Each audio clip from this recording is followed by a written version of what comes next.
In section 7.1, we're going to be using the Pythagorean theorem. You've seen this before, but we're going to be doing a ton with it in geometry and using it a lot.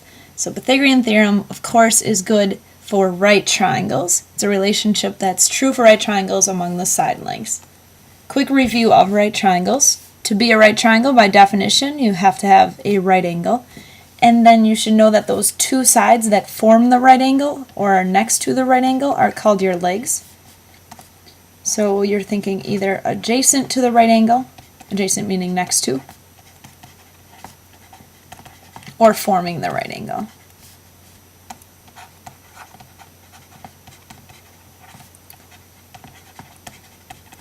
And then what is the name of that side that is opposite from the right angle? You should remember that's called your hypotenuse. And you should know how to spell that, so get used to spelling hypotenuse. And what's special about the hypotenuse, it's the longest side in a right triangle always. So it's always longer than the two legs. The reason why, remember how the biggest angle is opposite from the biggest sides, and the right angle in a right triangle would have to be the biggest angle. So hypotenuse opposite from it has to be the longest side. And I'll write that it is opposite from the right angle.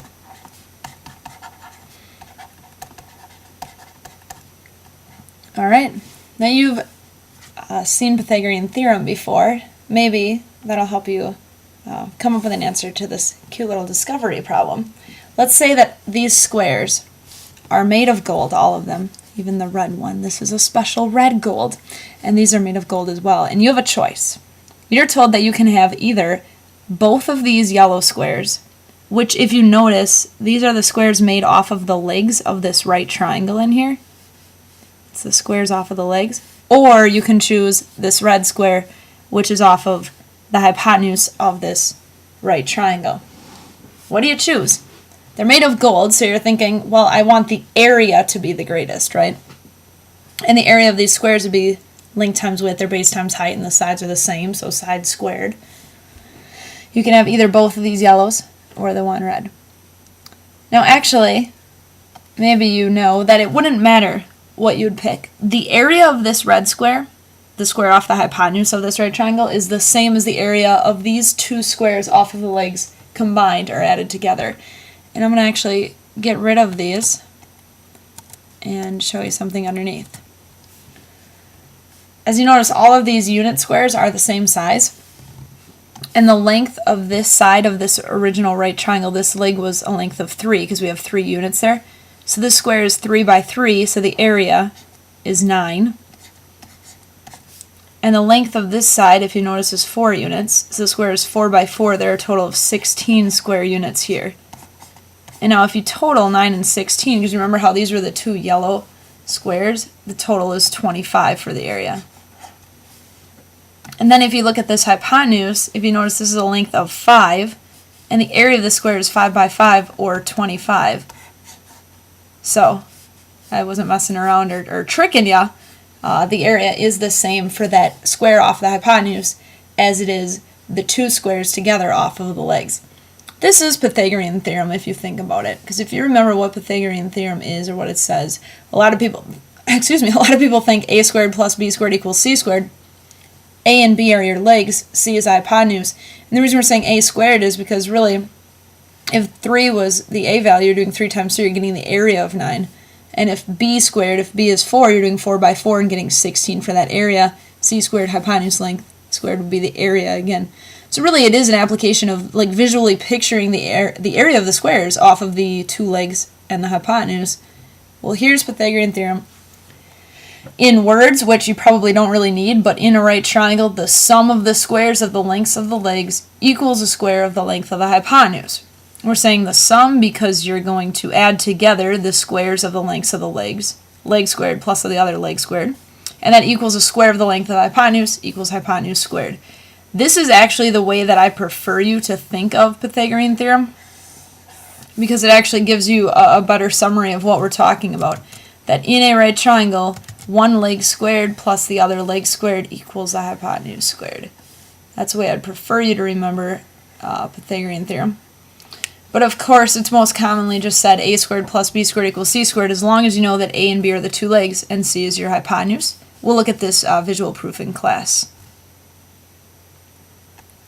So, oh, before we get to examples, there are actually over 200 ways to prove the Pythagorean theorem to show that it is a legitimate theorem. So it's kind of neat. We're going to look at a few tomorrow, and you're going to see some in your book, and it'll be a project option. But yeah, there's over 200 ways to prove the Pythagorean theorem, and actually President Garfield even came up with one proof of the Pythagorean theorem. All right, let's do an example here. If you notice, there's a right triangle formed from the way this ladder leans on the house. So we have a right triangle because the house should meet the ground at a right angle. And the question is, how high up on a wall will a 20-foot ladder touch if the foot of the ladder is placed 5 feet from the wall?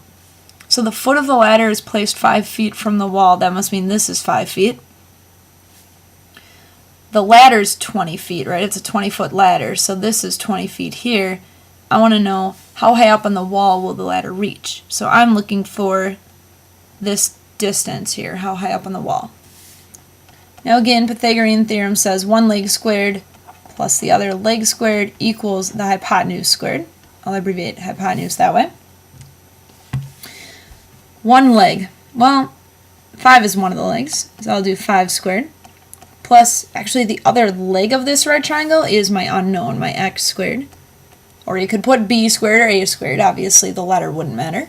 But that equals the hypotenuse squared. Here the hypotenuse is 20 squared.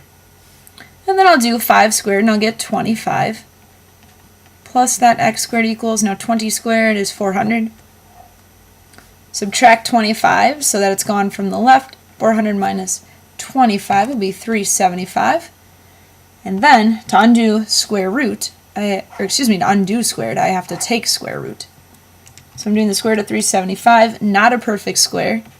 It looks like I'm reaching about 19.36 feet up on that wall. And I rounded it 2 decimal places, and that's what I'd prefer you to do today.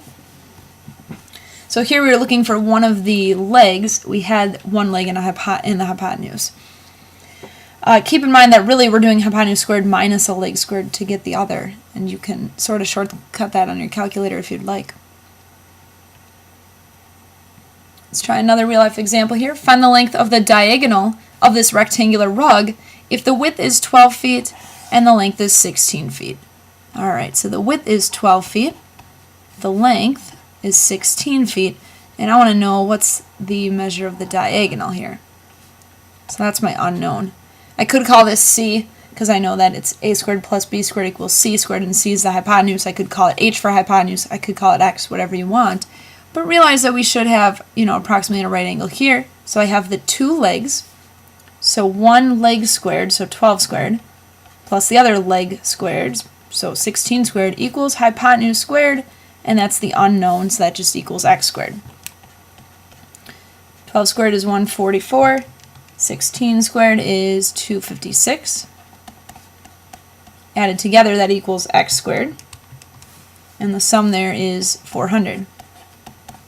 This one works out nicely. 400 is a perfect square. And that's helpful because I know to undo squared, I take square root. And I find out that x equals 20. And these lengths were in feet. So the diagonal of this rug is 20 feet. If you notice, we have 3 nice integers that work in the Pythagorean theorem. We're going to talk about what that's called in just a moment here. Ooh, another thing that we can do is find the area of an isosceles triangle by using Pythagorean theorem and our area formula. So if it's an isosceles triangle, I know I have 2 congruent sides. Side lengths are 20, 20, and 24. So I know the base is actually the longest length here. 20 inches, 20 inches, and these are the congruent sides in this isosceles triangle, and 24 inches must be the base. Now I want to find the area of the triangle. Well, I know the area formula for a triangle, hopefully remember that, is 1/2 base times height. And in this case, I can say the area is 1/2 times the base of 24. And I would consider that base of the isosceles triangle the base of my triangle. But I need the height. I'm looking for, what is this height, this altitude here, if it meets at a right angle. The good news is that altitude or height does meet at a right angle, and now I create right triangles. Also, because this triangle is isosceles, I've now split this base in half. So I will be able to find this unknown height that I'm looking for here, because 24 was split in half, so I have 12 and 12 making up that base, since I went to the midpoint actually of that side in an isosceles triangle specifically. Again, an altitude is also a median, a perpendicular bisector, and an angle bisector. So now use Pythagorean theorem to find this height. I have an unknown leg, which is the height I need. The other leg is 12. I know the hypotenuse is 20. So h squared plus 12 squared equals 20 squared. Now remember, h was one leg. That's the unknown. What I was saying before is if you're comfortable just doing hypotenuse squared minus leg squared, because I know I have the hypotenuse is 20, and you can subtract one leg squared and you would get the other leg squared. If you're comfortable doing that, go right on ahead. And in this case, this would be, 20 squared is 400 minus 144, and I just had this problem actually. 400 minus 144 is going to give you 256. Take the square root, and the height is 16. Well, I didn't have the same problem, I shouldn't say that, but we had the same numbers actually showing up for my rug, 12, 16, and 20. Now I know the height of the triangle is 16. I can plug it up here to find my area. The area of this triangle is 1/2 base times height. Now the whole base was 24. The height of the triangle I just figured out is 16. And then I can go to the calculator here. 1/2 of 24 times 16. So half 24, 12 times 16. And I get 192. This is area. So my label would be units squared, and it was inches squared in this case. So Pythagorean theorem can actually help you find the area of an isosceles triangle if you know the side lengths, which is kind of neat. You know, I said I would give you a term for any three integers that work in the Pythagorean theorem. Well, it's called a Pythagorean triple. Obviously triple meaning three, but it's a set of three integers that work in the Pythagorean theorem. So they satisfy a squared plus b squared equals c squared. Remember that an integer is a nice whole number, no fractions or decimals. So that 12, 16, 20 was our example we had in these last two. Pythagorean triple, 12, 16, 20. It appeared here as well. We actually had the most common Pythagorean triple right at the very beginning on this area example I showed you. 3, 4, 5 is the most common Pythagorean triple, and the most common three numbers that work in Pythagorean theorem, 3 and 4 being the legs, 5 being the hypotenuse. And that's one you should kind of just memorize. But these are sort of your four most common Pythagorean triples. 3, 4, 5, as we saw right at the beginning. 5, 12, 13 is another common one. 8, 15, 17. 7, 24, 25. Remember the, 12, 16, 20 that we had earlier? Well, that'll actually show up as a multiple here. If you notice, 3, 4, 5 is a Pythagorean triple, and then if I multiply everything by 2, 6, 8, 10, that's another Pythagorean triple. If I multiply all these by 3, 9, 12, 15, another Pythagorean triple. If I multiply all these by 4, 3 times 4 being 12, 4 times 4 being 16, 5 times 4 being 20, I get that Pythagorean triple that we saw in the examples before. So it's kind of neat. And you notice I wrote down here to generalize to the fact that you can multiply by everything by 2, as I did for all of these, to show one more example at least of a Pythagorean triple from the original. But you can multiply by any number. Here multiply by 3 or 4. As long as you multiply by the same thing, that's why I put the x's. If you remember when we talked about proportions, we generalized to anything that would be in that same proportion. Would just be multiply everything by x. So 3, 4, 5 could be generalized to 3x, 4x, 5x, 5, 12, 13 to 5x, 12x, 13x, etc. As long as you multiply by the same factor for each, you have another Pythagorean triple. So three integers that work in Pythagorean theorem, no fractions or decimals. And the last thing you should be able to do today then is if you're told that you have a Pythagorean triple and you want to find the missing side length using a Pythagorean triple, you should be able to use what you have and decide what's missing. If it is a Pythagorean triple, this means that there's no fractions or decimals. And in the case of Pythagorean triples, it's generally irrational numbers, decimals that go on forever, never end, never repeat. But you have to decide, is it a leg or hypotenuse? So really what you should be testing is you ask yourself two questions. I guess there's two options. Do I have both legs? Because if you do, you can do one leg squared plus the other leg squared and get the hypotenuse squared, and this will be the thing you're finding. Or do you have one leg and the hypotenuse, because that would be your other option. And if you do have one leg and a hypotenuse, if that's the case, instead of writing leg squared plus leg squared equals hypotenuse squared, start with hypotenuse squared, subtract one of the leg squareds, and get the other leg squared, and that'll be your answer. So you kind of do both options and see where you're at. So maybe if these are both the legs, I would do 9 squared plus 12 squared. Which, if I do that all in one step on the calculator, I know it would be, what, 81 plus 144? I get 225. Now that would equal the hypotenuse squared, right? So I'm taking the square root and I'm trying to see, is this a perfect square or not? If it is a perfect square, then this is my Pythagorean triple, and it is. I get 15. That's my missing side length. Now the fact that I added these two, I did leg squared plus leg squared, 15 ends up being my hypotenuse.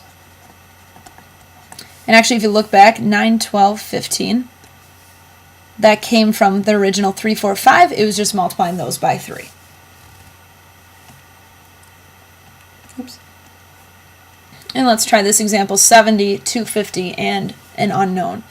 Well, again, let's check. Do I have both legs? If these are the legs, I would do one leg squared plus the other leg squared, and I would get hypotenuse squared. So I'm going to do 70 squared plus 250 squared all in one step on the calculator.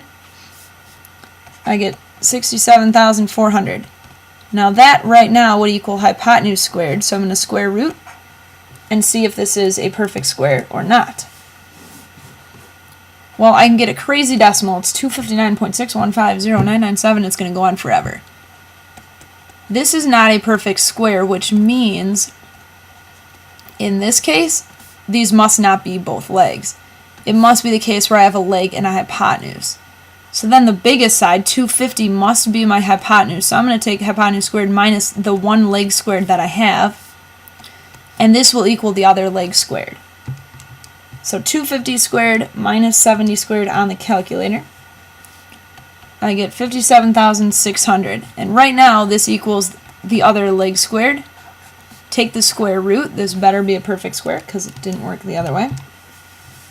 And it is. I get 240 for that missing side length. In this case, 250 was a hypotenuse. I subtracted one leg squared. 240 ended up being the other leg that was missing. And actually, 70, 240, 250, go back here. Isn't that just 7, 24, 25 multiplied by 10?